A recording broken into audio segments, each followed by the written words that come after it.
Predictable result. I'm Jeff Stein with today's Iowa Politics Report. The House committee that has held hearings on aspects of what happened at the U.S. Capitol on January 6, 2021, held another public hearing yesterday, at which they said they'd be referring the matter to the Department of Justice for criminal prosecution of former President Donald Trump on 4 counts. Now, the committee was a sham from the start with findings that were predetermined.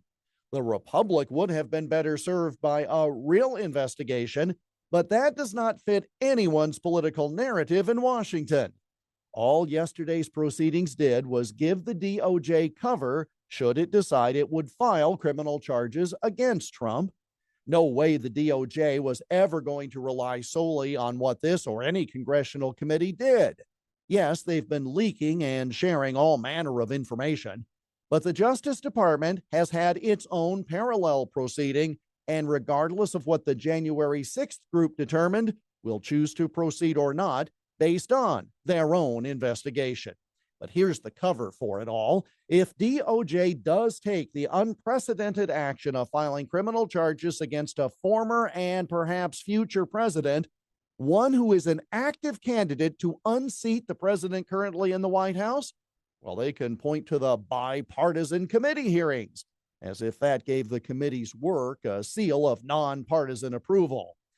Having 2 anti-Trump Republicans on the committee, after rejecting Republican appointments made during the normal process, well, that does not make it bipartisan. That's how it will be framed by the formerly mainstream media, but it's still not. The sideshow of this committee came to a close yesterday, and good riddance.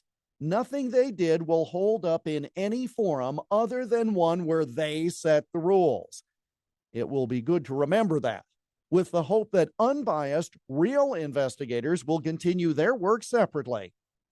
But I have a hard time believing that higher-ups will allow an unbiased investigation to take place in this era of stop Trump at all costs.